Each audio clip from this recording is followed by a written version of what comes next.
From the banks of Dewey Lake, it's the Dewey Pod Monster.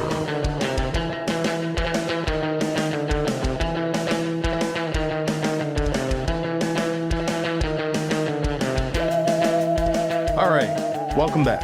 My name is John, and this is the Dewey Pod Monster podcast. This is your semi-weekly podcast about consumption. And with me this week is the host of the Dewey Pod Monster podcast, and his name is Sean. Sean, how are you doing today? How you like that, little nuts? Good. I'm good. I like that dig. Semi-weekly. It's always weekly. I'm wearing gray sweatpants. I've been told that makes your nuts gymongous, so I don't know who you're referring to. I don't either. There's a scene in this movie that we're going to talk about. There's several scenes in this movie that we're going to talk about. But before we get to that, what have you been watching this week? A lot. I've watched a lot of stuff. Same. Cool. Then we're going to have a lot of stuff we're going to talk about before we talk about this movie. I'll give you the condensed version because I don't know. People, I don't know if they like listening to me mushmouth my way through a lot of this stuff. But so first off, get it started. I watched the Milli Vanilli doc that was on Paramount Plus. Did you watch that? I haven't yet. Okay. I want to. I haven't yet. So if you saw the behind the music that was on VH1 years and years ago, it's kind of the same thing. They just draw it out and you get a little bit more of the background story about everything. For those unfamiliar, Milli Vanilli was a group of two guys, Rob and Fab. I can't remember their last names now. Millie and Vanilli. And they got signed to a record label and they were under the impression that they would be singing their own songs. They danced behind these people on these German TV shows and stuff, like Dick Clark's Top 40 kind of show, whatever that thing used to be called. And what they didn't know is they signed an agreement saying that they would be basically the front people, a front for this band of real musicians, but they would be lip syncing everything. And it just goes into that story. I mean, you get a little bit more detail, like I said, than you got from behind the music. So that was a good watch. It was pretty long. I feel like it was like an hour and 45 minutes or roughly that long. I watched Old Dads on Netflix, which is Bill Burr's directorial debut. So I've heard extremely mixed things about that. Mm-hmm. And I am a Bill Burr fan for sure. Yeah, same. Bill Burr for sure. I don't need you to spoil anything, but I'd like to know if it's worth my time to go watch or if it goes more towards some of the negative things I've seen about it. I thought it was very much what I expected it to be. I thought it was funny. I thought it had funny parts. I didn't get offended by it. I know that was some of the criticism was kind of the woke kind of stuff and whatever. It is what it is. Being a fan of Bill Burr, I know what his comedy is like and I know how it's changed since he's gotten married, since he's had kids, and his perspective has changed. And he's really, like, as a person, is trying to better himself through being able to calm his temper and all that stuff. And I can relate to that too. So along those lines, I didn't dislike it. I didn't dislike it at all, but I could see how someone who it gets a little, it wears after a while. Like the jokes kind of wear where it's like, oh, the old people, not boomers, but like Gen Xers, they do it better, whatever. It's a very, very much under the microscope of the generation battle, young people versus old people, and how young people have it so easy and blah, blah, blah, blah. And then you kind of start to go in, you see how this guy who's a younger person, the analog for the young generation, kind of puts too much pressure on himself and all this stuff. So I liked it. I didn't, like I said, after a while, the comedy kind of wore thin. It started to kind of grate, but I thought it was a good movie, especially for his first kind of thing. And I'm assuming, I don't remember, but I'm pretty sure that he helped write the movie too. So it very much has his voice. Did you watch his cartoon he had? F is for Family? Yeah, I wanted to say Family Guy, but I'm like, I know that's not right. Yeah, I watched that. I watched all of them. So for me, that cartoon felt like what you were describing in the sense that there were moments that were funny in it, but for each season, by about halfway through the season, it just felt like it was recycling the same thing and kind of wore on me. Is that kind of the same type of vibe? And again, I love his stand-up and I do like his podcast, even though I never listen to it anymore. But I felt like most of the stuff that he's been not acting in, but contributing in the actual creative process in, like he's been in plenty of things where he's popped on as an actor and he's fine with that. I feel like his humor, although I like it, I don't know that it translates to long form storytelling that well. Yeah, I would say your analysis of F is for Family is kind of spot on with this movie. I mean, it's the same kind of thing. F is for Family is all supposed to take place in like the late 70s, early 80s, right? So it's got that whole kind of back in my day kind of vibe to it. And this movie does have that too. It's very similar. If you've seen F is for Family, this is like a much more condensed version of something like that. There's not so much of the sons who are Justin Long and whoever. Yeah, like afraid of their dad. so much because he is the dad in this. If you laughed at some of the stuff that's in F is for Family because of how ridiculous and how like kind of over exaggerated it is for that time period, I think you'll probably like this too. It's very much along those same kind of lines. Okay. Other than that, I watched the Mr. Dressup documentary on Amazon Prime. I don't know if you're familiar with Mr. Dressup. Vaguely, but I didn't know there was a documentary on Yeah, it. it just came out recently, like this year. It's an Amazon Prime thing. It really follows his entire career, how he was close to Mr. Rogers, Fred Rogers. Ernie Combs is Mr. Dressup's name. And it's just a really sweet, what you would expect kind of documentary about Mr. Dressup. Mr. Dressup he's like a Mr. Rogers of Canada. So us living near the border of Canada, got really great reception to watch Hockey Night in Canada, to watch the second episode of Sesame Street and Mr. Dressup on that same channel on CBC. So that's kind of caught my interest. Other than that, I think you and I had talked about this during the week, kind of traded videos, watching 80s commercials on YouTube. Oh, yeah. And that was fun to see some of those commercials and remember like a lot of the things that were said in those commercials. Other than that, I also watched the Tyson Fury Francis Ngannou fight from, I don't know, a couple weeks ago, which was really a pretty good fight, all things considered, considering this Francis Ngannou is like a UFC guy who had no professional boxing experience take on the heavyweight champ of the world. I still wouldn't want to be punched by him. I don't care either what of them. it is. I'm good. I'm good Yeah. sitting on the couch watching it. And then I don't know how I stumbled upon it, but I started stumbling upon a bunch of Hervé Villechaize's stuff on YouTube and his video for the song Why, which I'll attach in the notes of this episode. That all you got? I'm trying to keep it brief. Yeah. So I went through, so we're recording this the week after Halloween. So this is a very like horror movie heavy, like bunch of shit that I'm about to ramble off. I started my week watching Stuff Stephanie in the Incinerator. How was that? Which, not great. The title and the cover, it do not live up to the movie. Do you remember when PBS used to play like studio recorded versions of plays on TV and the actors would all talk very loud like they were trying to fill an auditorium, but there was no one in the fucking auditorium? It's got a lot of that. The acting's terrible, but not in a funny way. And they barely stuff anyone in the fucking incinerator. It doesn't deliver at all. Like I said, for what the title is and what the cover is, which the cover of the movie looks like something I'm assuming anyone that listens to the show would be like, yeah, sure, we'll give that a try. Sure, give it a rip. Watch at your own peril. It's a very strong candidate for Crummy Movie March, though, for sure. As far as other things that were new to me that I watched, I'll ramble through some of the like rewatches I did this week. Let me ask you a question before I go into this. Sure. Do you think, so we have a reverence for 1980s, 1970s, even 1990s slasher movies. Being a younger person in that, when those movies came out, do you think that people our age, like in their 40s, watched those movies and thought, God, I fucking hate these teenagers so much? Like, not the way like they always have the one guy that's a prick or the one person that's a prick, but like, yeah, to a point where you genuinely loathe these fucking characters and you're rooting for the big bad to do the worst possible things to them. Not because of the aforementioned Jason Voorhees, Michael Myers theory where you're rooting for them because they're the character that you really like. Right. But because these people are that fucking detestable that you have to watch them and you just want them eradicated. No, I wouldn't say that most people do that. I think what you're saying, you're rooting for the character, like the bad guy, to do the thing. I think that's probably the more relevant thing. But yeah, I don't think I've ever watched any of those movies, save for like the one or two characters that you're supposed to not like. So I watched the 2022 version of the Texas Chainsaw Massacre. Tell me about it. Have you seen it? No, I haven't.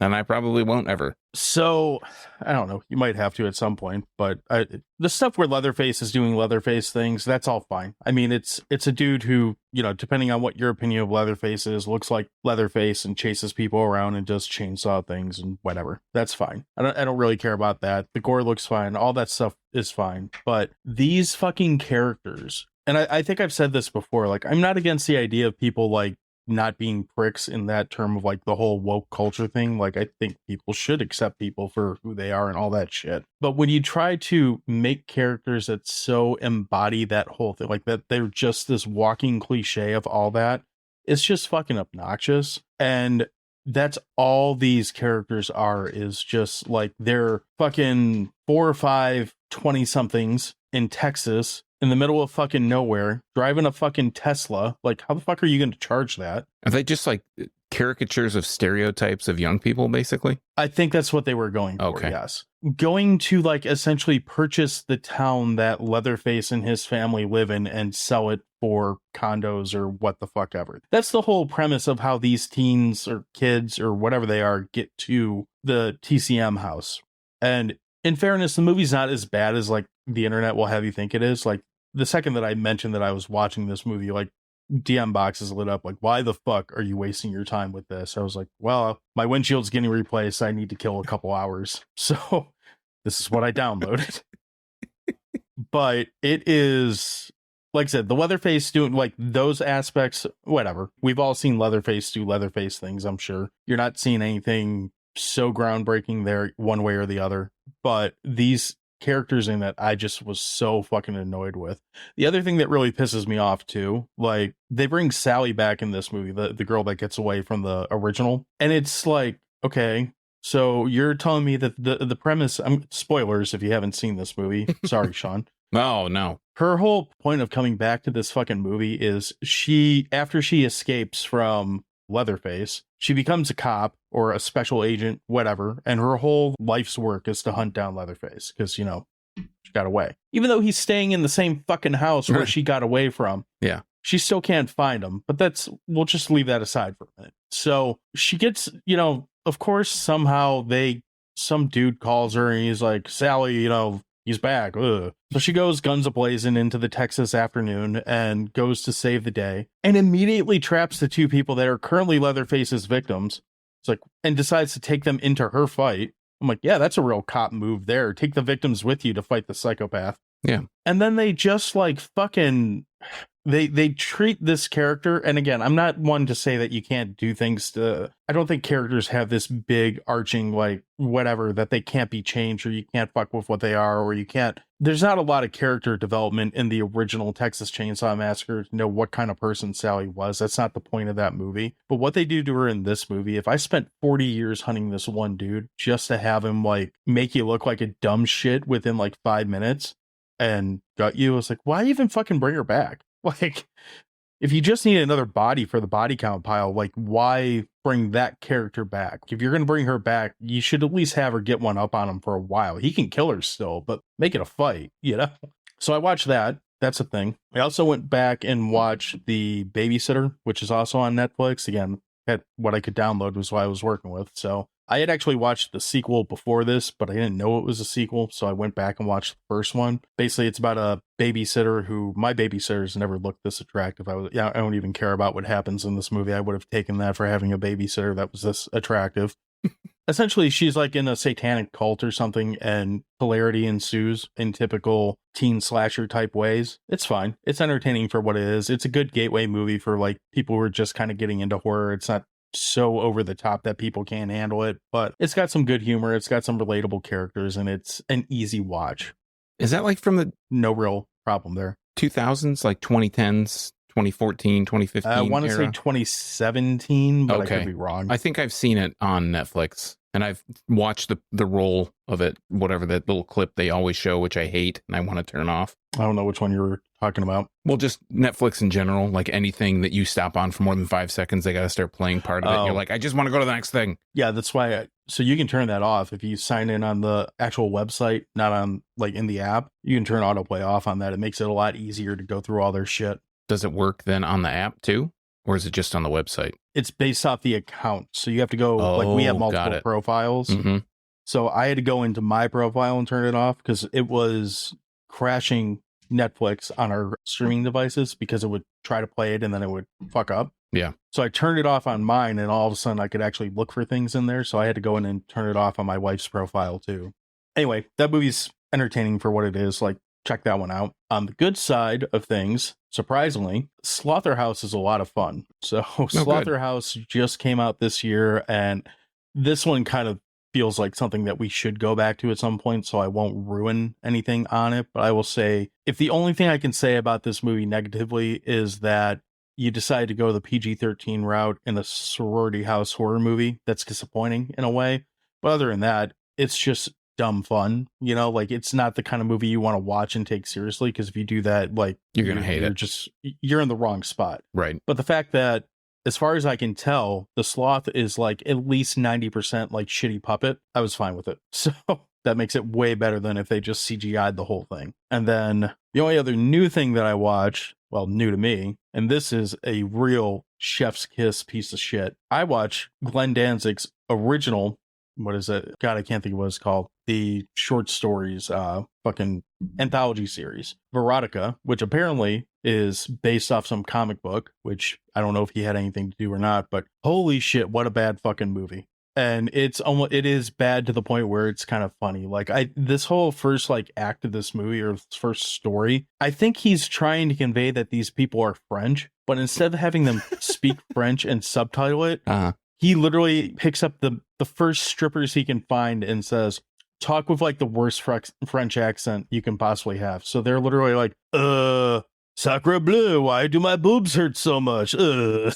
thought you were going to say they were speaking with English accents just because that was the one they could pull off. It's so fucking bad. And there's really nothing redeeming in it other than being able to say it's so fucking bad. And it's kind of funny that, one, there's only one Danzig song in it, which is a little surprising. Like you would think he'd, stroke his ego as much as he could and put his, own shit in there. But he does it once. And the rest of the music is fucking terrible. I'm like, you're fucking Glenn Danzig. Don't you have a better ear for music than what you've put in here? Like, the fuck? If you want something comically bad to watch, Verotica is available. Now I need to find his vampire western movie and watch that. So, wait, is another movie? He's got like 3 or 4 now. Oh, but wow. The other one's like... I'm busy. Anyway, it's a cowboy western vampire story, and it looks like it's shot in daylight, so I don't really know how the fuck that's gonna work, but I'm curious enough to find out.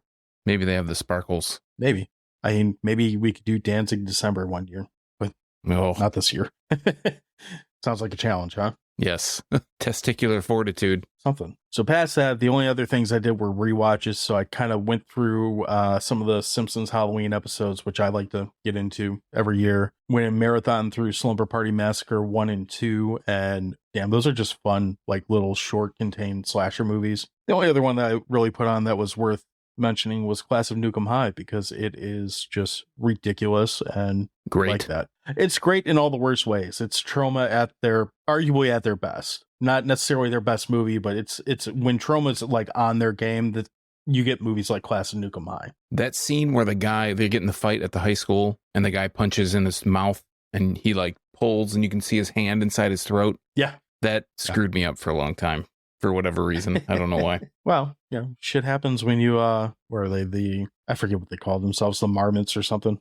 Something not good. Anyway, we've rambled on about bullshit that we've watched enough. If you want to complain about Texas Chainsaw Massacre, go ahead and send those over. We'll maybe read them at some point. Or if you just want to hear us actually go in detail about that, don't tell us, because I don't want to watch it again anytime soon. Not hating myself enough right now. Yeah, maybe next time I need to have a piece of my car repaired and sit around waiting for that. But this week we have a topic, and this week our topic is American Ninja, which is from 1985, and we start these topics. Oh, well, we start these topics after the break, which we're going to insert right now.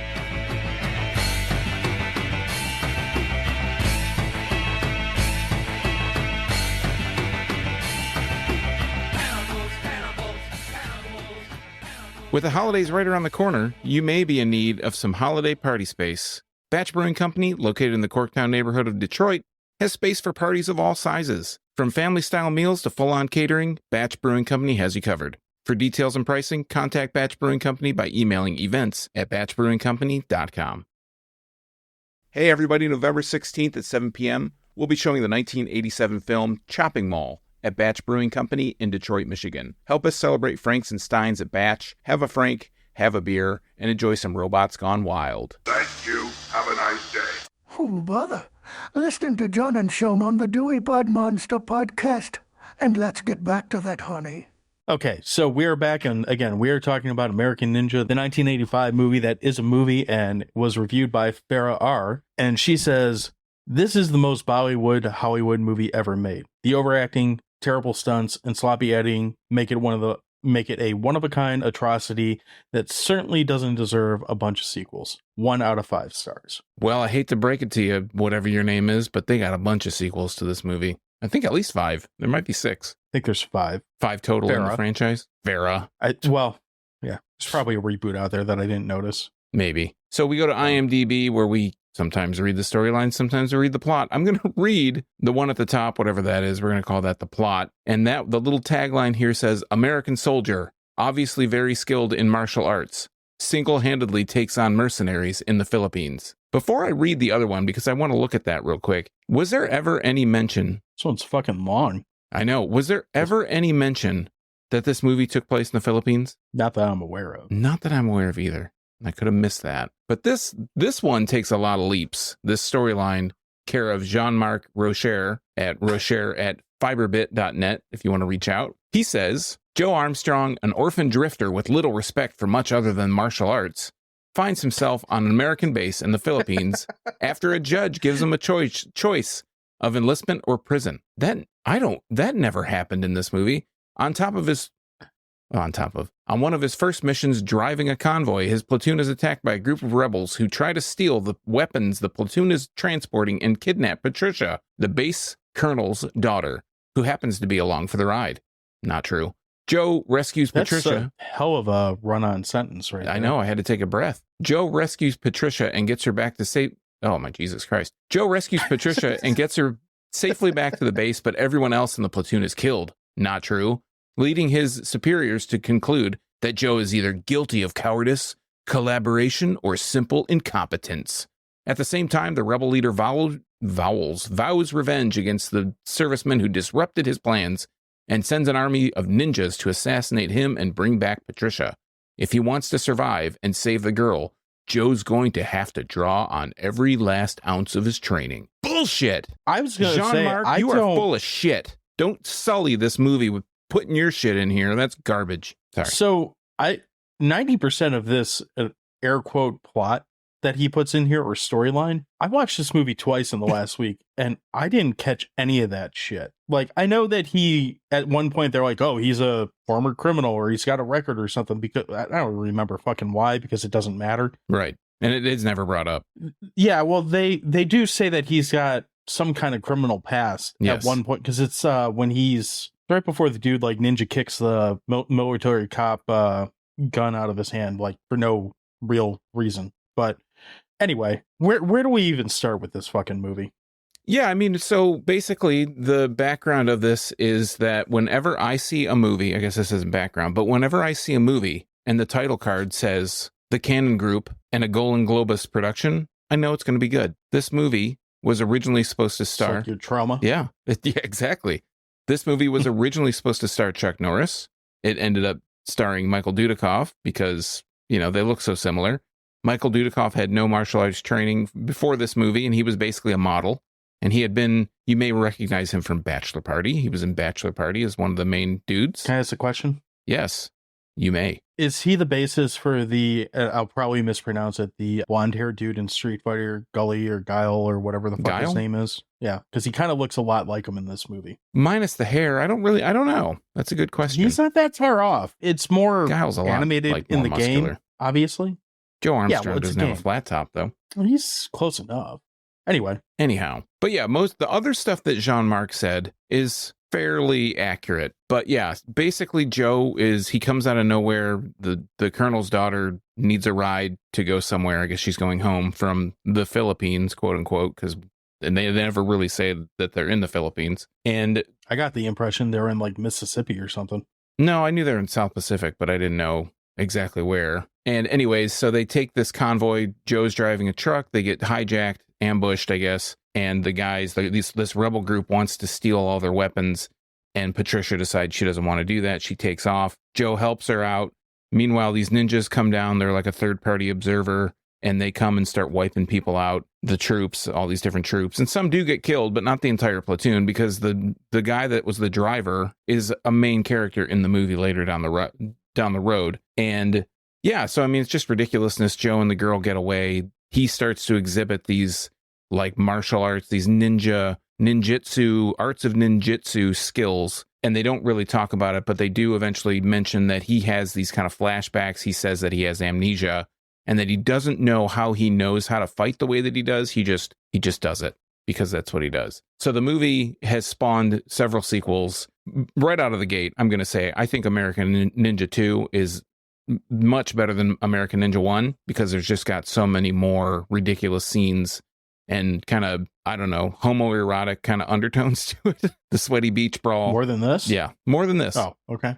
So this is obviously, like I mentioned before, Joe is Michael Dudikoff, Steve James, who you may recognize, you might not know the name, but he's the black guy in this movie. He's kind of well built. He actually started a kind of an action movie career of his own, but he died. He's the best via character cancer in this whole fucking He is. movie, by far. He died in real life and in the movie. Oh. Maybe. I don't know if he died in the movie, to be honest, but he did die in real Not in life this from movie. some kind of cancer, but not in this movie because he had to come back for at least 4 sequels. And other than that, there's really not many other people that you would recognize. I do want to make a callback, though. A callback to Richard Norton, who we mentioned back in Gymkata, who played Zamir. He's an uncredited military policeman in this movie. Oh. Yeah, so it's a tie back. This whole Ninja November tied together. So, Sean, I'm going to ask point blank, Yeah. why did we watch this fucking movie? Because it's the quintessential ninja movie. This movie got played so much on not only cable, but like HBO premium cable kind of stuff. This was a movie that if you were into ninjas, like most So kids in this the 80s. is this is my Tremors, basically, I think so. for you? Yeah. Okay. This movie was Okay. played so much, and it's one of those things when if you were of a certain age in the 80s when ninjas were like everywhere, every movie had to have a ninja, or it felt like every ninja had to have a movie. It felt like every movie had to have a ninja. This was like the quintessential East meets West kind of ninja movie, where all the other ninja movies that you would see around this time were all of, the ninja was an Asian guy. He could be Japanese or whatever, some Asian persuasion, because they probably really didn't care if the actor was Japanese or not. Sure. But this was the first movie where it felt like first mainstream kind of movie, because there were, again, it goes back to Godfrey Ho and all the kind of crazy ninja movies that he made. He hired a lot of Western actors to be ninjas in those, but this was the first big mainstream ninja movie where you saw a white guy, because white people are so underrepresented in movies that the white guy could be the ninja, and you were being a little white kid, you thought like, oh, hey, cool, I don't have to be a Japanese guy. I could be a white kid and be a ninja too. This movie, I think, also is the first ninja kind of movie to introduce ninjas that I know of, at least, ninjas that wore other colors other than just black. We have this whole scene in the movie where Ortega, who is the main bad guy, he's like the but the gun runner, kind of gun smuggler guy who runs this island, which we'll get into that. Jenna Ortega. No, not that I'm aware of. I think that guy Ortega is actually not even a Latin actor, but this movie has this whole training scene, this montage kind of scene where there are all these ninjas that are all these different colored outfits, and they're all doing these different exercises. And that scene alone, if I didn't know that the Japanese Ninja Warrior show that used to be on G4, if I didn't know that was the origination of American Ninja Warrior, the show, I would think that they drew direct inspiration from that scene in this movie. It certainly feels like it. I mean, they had to have some inspiration from it. Can we talk about the stunt work on this movie? Yeah, let's talk about the stunt work. I hope you're going to bring up a stunt that I'm really looking forward to talking about. Well, I think I'm going to bring up a different one if it's the one that you mentioned earlier, but I really enjoy the motorcycle jump that ends with I guess is it a windshield on a motorcycle? Yeah. I don't know. Windscreen, I guess. Yeah. Yeah, which doesn't cover your face. But anyway, we're going to call it the windshield because we're not motorcycle aficionados. Guys. Yeah. It essentially ends up in our hero, Joe's stunt double's chest. He basically, if I'm remembering right, he rides his motorcycle up the back of like a trailer truck that's designed for carrying cars and shit. And I don't even remember why he's running away. I think he just borrows Jackson's bike and decides he's going to jump it like a jackass. And it looks good for the stunt until we get to sticking the landing. And by sticking the landing, this guy had to like shatter his sternum or something. Like this looks thoroughly painful the way that he lands, and that his chest hits this piece of, I'm assuming, plexiglass, or it's not Hard real. plastic. It's not glass. Yeah, it's something very not comfortable that you want slamming into your chest. And I have a couple you don't corrections. hear it. Okay, go ahead. The thing that makes it even more brutal, so Joe is taking Jackson's bike. He's supposed to meet Patricia, the colonel's daughter, they're trying to set him up with her because there was like this romantic spark, but the colonel's like big time against them being together, right? Because Joe is this criminal and he ran off from the troops and whatnot. So Joe takes the bike, he jumps this, it's kind of like a cement ramp or something that, like you said, kind of like where cars would ride up. Yeah. And Joe hits this ramp and it looks great, like you said, but the side view, when they show the landing, they show from a different angle and it's from the side and it looks like it's just in a neighborhood or something. And Right. when the guy lands, he's standing up on the bike, like standing with his feet on the pegs or whatever they call those things on a motorcycle that you stand on, the foot pegs. He cracks not his motorcycle aficionados. again, not an expert by any means. He cranks his forehead on the windscreen, not his chest. I looked it up. I was like, who was the stunt man, like the motorcycle? I couldn't find who the guy was, but he had to have been hospitalized because that looked so intensely painful. Like, this is the one stunt I think when anybody ever talks about this movie and they talk about the stunts, this is the one this is the one they should talk about, but this is the one they do talk about. Yeah, I got to think. I mean, they managed to make the scene or the stunt work for the movie, I guess. Like, it's very clearly in there that they fucked it up, but they play it off like, I'm fine, and he scoots away to go bang. Immediately after the scene, they cut to Michael Dudikoff on the motorcycle, and he just kind of turns around and he turns backwards and looks back at him. They can't see him because they're behind a wall. And he makes this little smile and he rides off. He's probably looking back at his stuntman like, you fucking dumbass. That guy's so Scoots dead. Sweet. More money for me. Which stunt were you referring to? That's the one I was going to talk about, yeah. Okay. What was the one you were bringing up earlier? Something about a nut kick or a nut. Was it the nut punch? There was just a fight. They were fighting, and that's where he says the line that I used at the beginning. How you like that, little nuts? Right. That's the big dude that he punches, right? That might be a Jackson fight. Jackson's fighting somebody or something. Yeah, he's fighting the one shirtless huge dude, and he punches him in the nuts, and he gets all... He doesn't even punch him. He, like, grabs him by the nuts. Well, there's this whole subplot where Jackson and Joe, at first they're adversaries because of this action.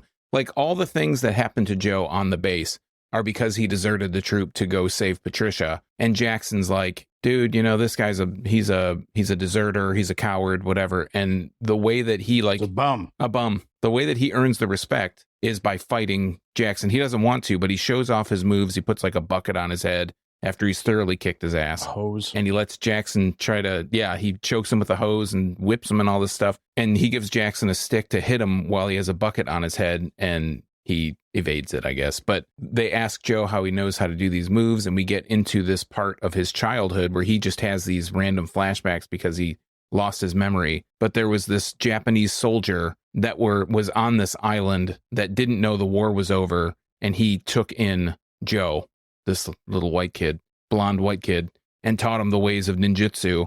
So Joe becomes like, he's just automatic with these skills. And Joe really doesn't don the ninja part of the whole American Ninja piece until the end of the movie. And you may notice we're not really talking much about the plot because I think the biggest weak point of this movie is the plot. It is very convoluted. It's very confusing. There's like it's really just these, we've talked about it in a few other episodes, but where they just move from one scene to one scene to one scene to get to the action.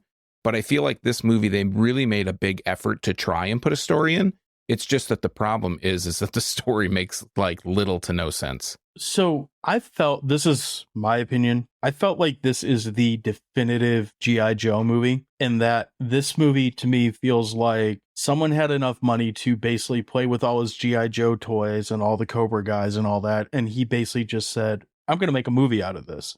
And that's kind of what this movie feels like. He has all the play sets. He has the big warehouse with the shit to jump off of. He has the motorcycle to do the big jump. And he's just playing with his toys and making an 1.5 hour long real life G.I. Joe movie, but he couldn't get the rights to call it G.I. Joe. And even how the character, like you mentioned some of the colors and stuff, but like I guess they're Americans, whatever.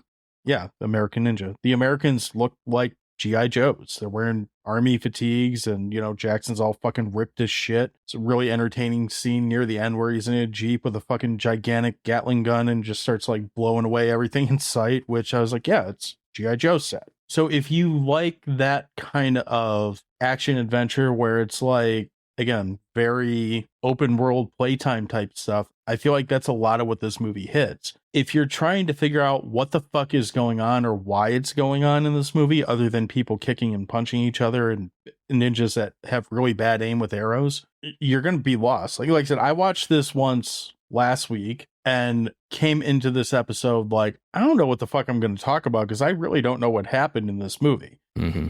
So about a week goes by and I watch it a second time. I was like, I should really watch this because now it's been a week now. I'm like, I really don't remember what the fuck happened in this movie other than this motorcycle jump and Jackson being a badass. That's what I took away from it. And having just watched it about 4 hours ago, I remember more, obviously.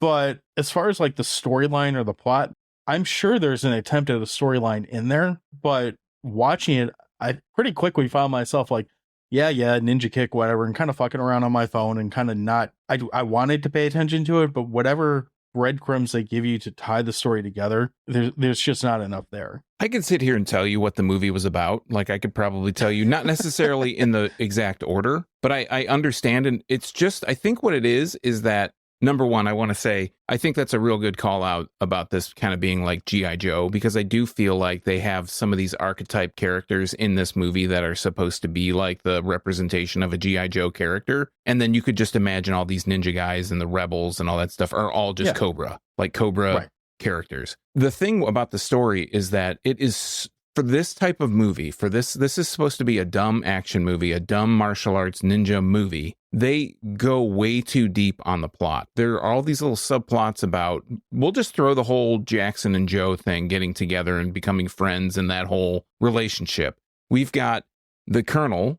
We've got Joe who deserts the team, the troop or whatever. He comes back. The Colonel doesn't like him. We've got John LaMotta who plays Ronaldo, the Sergeant Ronaldo, and he has it out for Joe. Eventually down the line, you find this Ortega character. He has the gardener, who the gardener is the Japanese soldier guy that helped raise Joe. And then we have this ninja, Black Star Ninja, who is like the other main bad guy. We have Ortega and Black Star Ninja. Eventually down the line, you find out that these hijackings of these guns and stuff they're planned. Like they're planned because Ronaldo's the one that's been orchestrating this whole thing with the Colonel, and the Colonel's daughter, Patricia, is the love interest. The thing that I don't understand about this movie, and I don't want to get too deep on it because it's fucking American Ninja. I mean, come on, let's be real. But Ortega's the main bad guy. He has no chips. Like, he has no power over these people. So why are they doing all these things, bending over backwards to help him when it doesn't look like they're getting anything out of it? Like, they're not really getting any money. They're not driving around in Bugattis on this Philippines island or whatever. They're just regular old troops. The thing, too, is that Black Star Ninja, he's the main bad guy. He's the main ninja. He's the one that recognizes that Joe has some kind of training. Like, he's got something going on that nobody's talking about. And he leads all these ninjas. He's the one that's been brought in to train this, like, ninja army.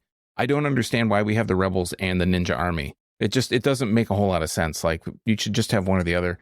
It's very convoluted. I just gave you a 5-minute, hopefully less than 5-minute rundown of what the plot is of this movie, but it's like you could have made this whole series about, well, maybe not a whole series, but 2 movies about all the stuff that goes on in this movie and just focus more on the action. But the reason that I picked this movie for us to watch for Ninja November is not necessarily because of the story. It's because, like I said, this is like, in my memory, the first time that an American, quote unquote, was a ninja. The American guy could be the ninja. Otherwise, we're looking at usually Asian characters that are ninjas.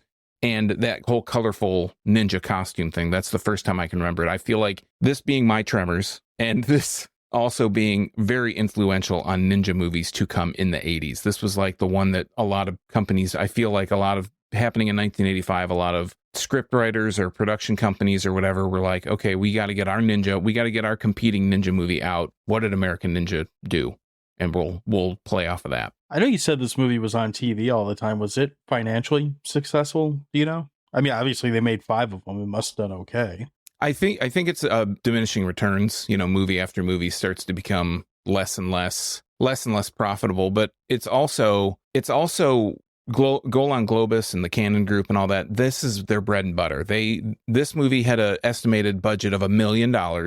Okay, in the opening weekend in the U.S., which was September 2nd, 1985, it's reported they made $3.2 million. So they already made 3 times their money. U.S. and Canada worldwide, I'm sorry, worldwide, just in general, $10.5 million for American Ninja 1. So it was pretty profitable for this time frame. You have to wonder, too, if that takes into account how many, I mean, it says gross, so it should, but like how much they got from HBO, TNT, whoever kept buying it over and over again, plus ad revenue and all that shit. Okay. I have big nostalgia for this movie, though, as you can probably tell the way I talk about it, just because when the VHS made the debut in the house and we got the 20 free VHS rentals for buying a year of membership for $20 or whatever, whatever this fucking movie's called, American Ninja was rented several times in my household. And this is what we played. My friends and I played Ninja stuff. We talked about it at school. This was big time in my neck of the woods. I'll be honest. I did not know about this movie until last week. I mean, wow. I knew of it because you had brought it up on whatever show we talked about it. Whatever show we had asked about, like, favorite ninja movies the first time this one came up, and you looked at me like I had just grown tentacles out of my head when I said I don't know what the fuck you're talking about. Do we have a lot that we want to add to this, or I feel like we went long-winded on Texas Chainsaw, so I don't want to cut this short, but I don't really have a whole ton to add with it either. Give it its due. Yeah. Yeah, I mean, I think that, like I said, I think I've said pretty much all I needed to say. I think this is probably a little bit different than some of our other episodes where we go through a little bit more of the plot. But like I said, the plot is just so convoluted that it's really hard to talk about specific things in this movie without just talking about this crazy action scene or, your love of arrows and arrows used in stunts was on full display in this movie. Lots of driving stunts. We've got the first time I ever saw a ninja shoot a laser out of his arm or whatever he shot it out of. So yeah, I think we'll go with arm. Yeah, so the tip of his dick. And I just wanted to say that this movie is available to stream for free on Amazon Video, Tubi, and Pluto TV. Tubi and Pluto are ad supported. All right, so let's get into hot dogs. I'll lead us off this time since I think you did last time. This movie, I mean, it's absolutely fine. There's really no reason to complain about it. There's also nothing for me personally that's going to make me have like a strong pull to go back and watch it repeatedly. Unfortunately for me, I don't have the nostalgia for this one to kind of get that. But I mean, I'd give it a solid, like, I don't know, 5.5 fucked up motorcycle stunts out of 10 ninja hot dogs. Samurai sword hot dogs. Is that? Yeah, we'll go with that. Again, it feels like a big kids play thing in a lot of ways, and that's absolutely fine. If you want kind of pizza party mindless action, just kind of hang out and watch something silly with your buddies and kind of talk shit about it, this is a great movie. Like, it is a great background noise movie. This is a great movie that you can have on that you can kind of look over and say, hey, look at that, and then go back to whatever you're doing without any type of problem. Just if you want to know what's actually happening, like story-wise with it, sobriety is probably working in your favor on this one, which didn't really work for me on it, but might help. But yeah, I mean, it's worth watching. If you like ninja stuff, I could absolutely see why this would be your jam. If you're in my camp, you're like, yeah, okay, that you're probably going to come out of it like, yeah, okay. That's about where it's going to go. I think that's fair. I want to say this movie, it has a lot of action. Like I said before, it's probably one of the first movies I can ever remember where we got to see large groups of a ninja army training together. If they didn't take if somebody didn't take inspiration for Ninja Warrior from this movie, I would be very surprised. With all that being said, I do think the story is laughably bad. It's actually not a bad storyline so much as that it's executed really confusing. I feel like this is a movie you'd have to watch a few times for you to be able to catch what's actually going on. And again, like John said, just backing that up, sobriety is definitely your friend in this movie. I don't see how you could follow this. You'd probably be in love with all the action, but you would not be able to follow what the hell was going on if you were not. You'd get a good couple laughs out of it. But again, you're not going to watch this movie for its story. My overall rating is you took my motorcycle jump, so I have to change it. It's 6.5 toy helicopter explosions out of 11 hot dogs. Thought you were going to say 6.5 nut grabs out of 11 hot dogs. 6.5 little nuts. There we go. All right. So, question of the week, which I'm kind of disappointed in everyone. We only got a couple responses.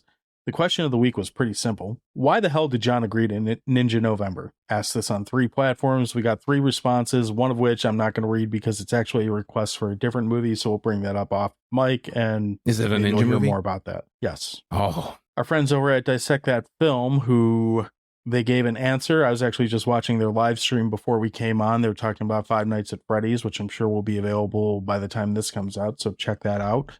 But they simply said chaos, which I guess that's fair.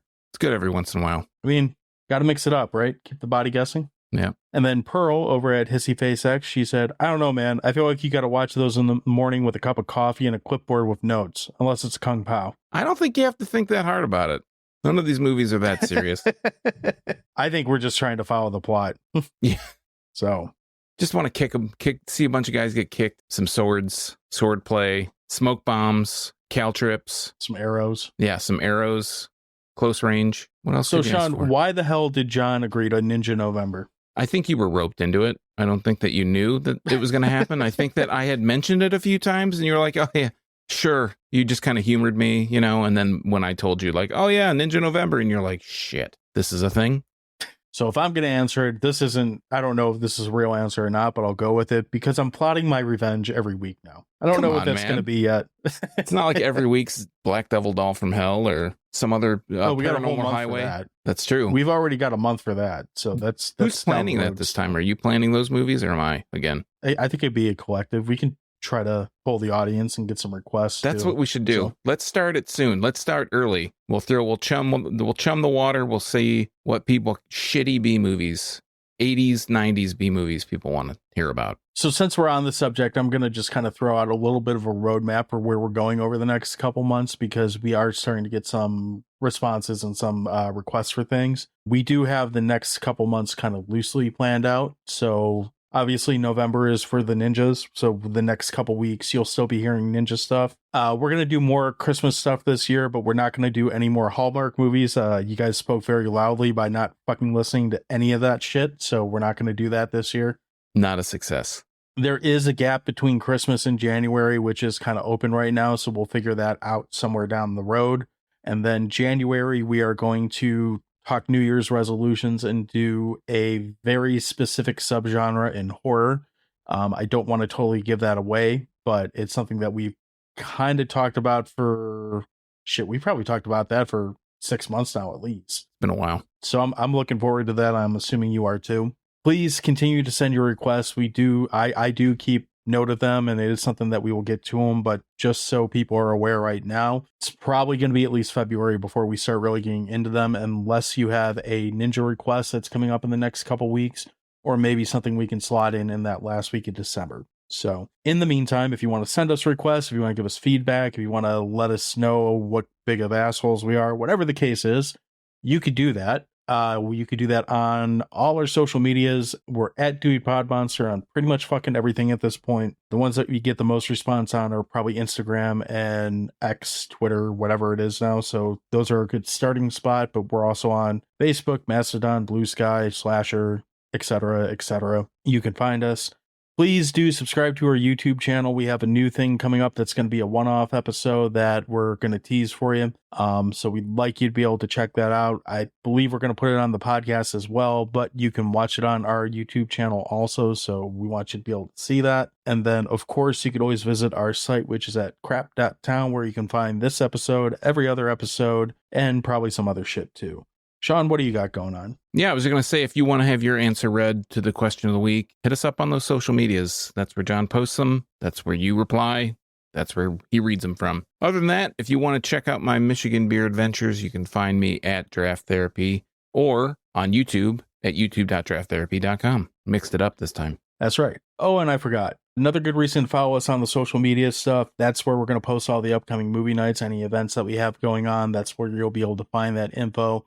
We'll read off that information on here, but you can get more detail, and we try to location tag everything on there to make it easy to find. So if you are in the area, they're all going to be in Michigan. I don't foresee us going to out of state for this. That might be fun, but I don't think we're going to do it.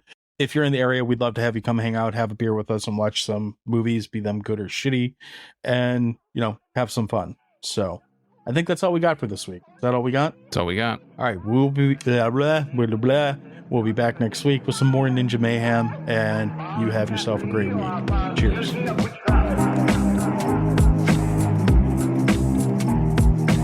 are